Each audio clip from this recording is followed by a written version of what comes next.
ঘড়িতে তখন রাত 2:20 বাজে।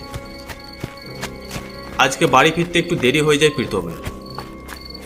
তার জন্য সে দৌড়ে দৌড়ে নদীর ঘাটের কাছে নৌকা ধরতে আসছিল।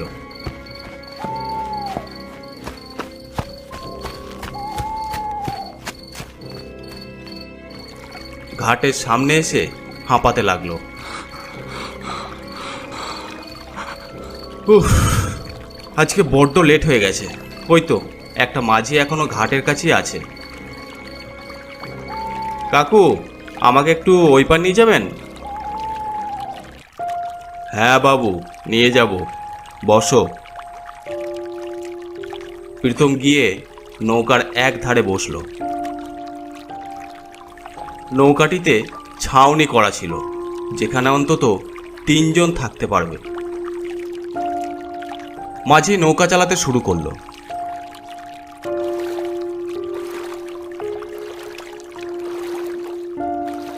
এত রাত করে বাড়ি ফিরছো যে? আসলে ট্রেন ধরতে দেরি হয়ে গিয়েছিল, তার জন্য। ও আচ্ছা, তা তোমার বাড়ি কত দূর? আমার বাড়ি এই সামনেই, জমিদারপুর গ্রামে। ও, তুমি জমিদারপুরে থাকো? আমি এই নদীর ওপারেই থাকি।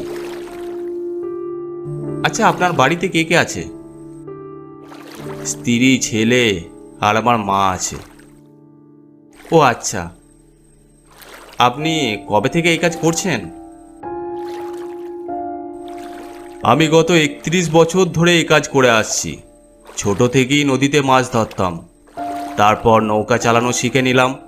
এখন তো বুড়ো হয়ে গেলাম। ও আচ্ছা। তারা এইভাবে নিজেদের মধ্যে নানান কথাবার্তা বলতে লাগলো। একসময় মাঝি জিজ্ঞেস করলো, আচ্ছা বাবু, তুমি এই নদীর সম্বন্ধে কোনো ঘটনা জানো? না কাকু, জানি না। আপনি বলুন শুনি, কেমন ঘটনা? বলতে পারি, কিন্তু তুমি শুনলে ভয় পাবে না তো? না না, আমি ওসব ভয়টাই পাই না, আর ভূতে আমি বিশ্বাসও করি না। ঠিক আছে, শোনো তাহলে। প্রায় 5 বছর আগের ঘটনা। তখন নদীতে প্রচুর মাছ ছিল। তার জন্য সেই সময়ে বেশ কিছু লোক ভোরবেলায় এসে নদীতে মাছ ধরত। আমিও তখন খুব মাছ ধরতাম।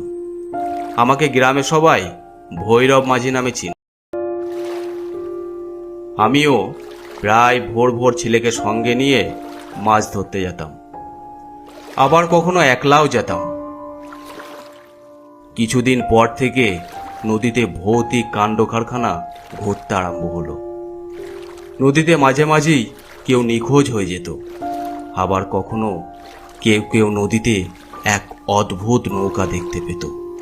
সেই নৌকার মধ্যে থাকতো পচা গলা লাশ। এইরকমই একদিন, এই বাবাই, আজকে মাছ ধরতে যাব ভোরবেলায়, ঘুম থেকে উঠে যাওয়ার সময় মতো। ঠিক আছে বাবা, যাবো ক্ষণ। তারপর আমরা সবাই খাওয়া দাওয়া করে ঘুমিয়ে পড়ি।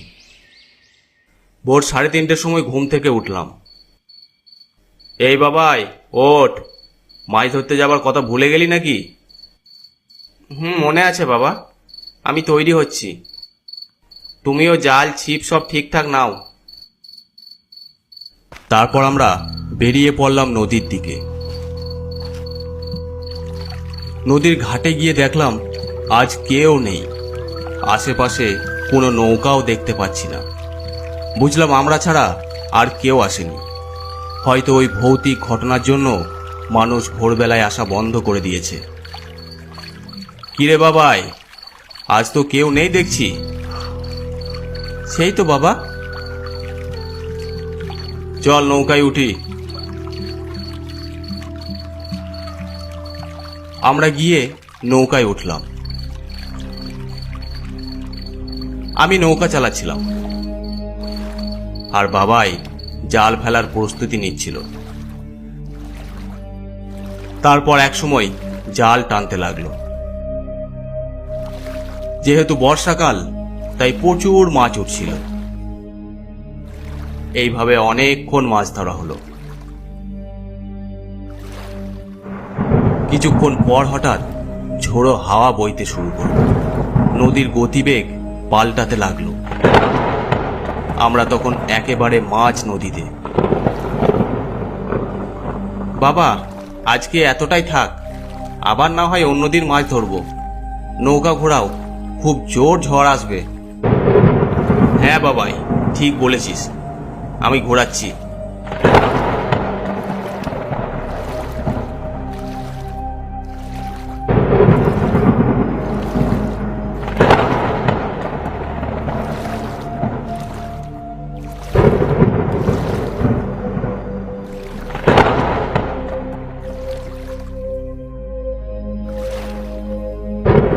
গল্প শোনাচ্ছিল, ঠিক সেই রকম একটা নৌকা তাদের সামনে দাঁড়িয়ে আছে। কোনো মাঝি নেই, একটা হেরিকেন মিটমিট করে জ্বলছে, আর নৌকাটিতে পড়ে রয়েছে পচা গলা লাশ। ভয়ে সারা শরীর হিম হয়ে গেল প্রীতমের, হাত পা যেন অবশ হয়ে গেল। কাকু, এইসব কি দেখছি? চুপ করে বসো প্রীতম, ভয় পেও না। সেই লাশগুলির মধ্যে একটা লাশ উঠে দাঁড়ালো।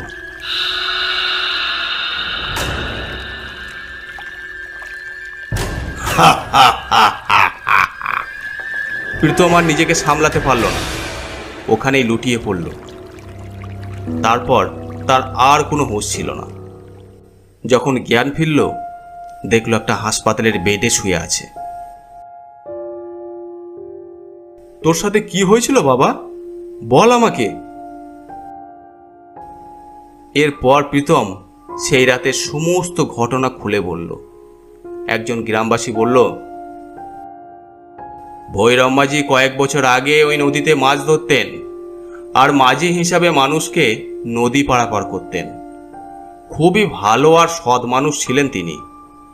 কিন্তু নদীতে যখন থেকে ওই লাশবাহী নৌকার আতঙ্ক শুরু হয়েছিল, তখন থেকেই অনেক মানুষ নদীতে নিখোঁজ হয়ে যেত।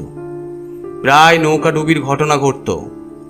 ভৈরব মাঝি তোমাকে যে ঘটনাগুলো বলেছিল তা সত্যি, কিন্তু তারপর তার নিজের কি পরিণতি হয়েছিল তা তোমাকে বলেননি। কি হয়েছিল ভৈরব মাঝির? এর কয়েক মাসের মধ্যেই ভৈরব মাঝি নিখোঁজ হয়ে যান। দুদিনের মাথায় জেলেরা তার লাশ উদ্ধার করে। তারপর থেকেই এখনো পর্যন্ত গভীর রাতে তিনি নদীতে নৌকা চালান। তাই নাকি? হ্যাঁ, তিনি চাইতেন না যে আর কেউ যাতে ওই লাশবাহী নৌকার কারণে মারা যাক। তাই তিনি তাদেরকে সুস্থভাবে নদী পারাপার করাতেন, যেমন তোমাকে করলেন। সব শুনে প্রীতমের খুব খারাপ লাগলো, আর মনে মনে তার প্রতি শ্রদ্ধা জন্মালো যে তিনি মৃত্যুর পরেও কিভাবে মানুষকে সাহায্য করে চলেছেন।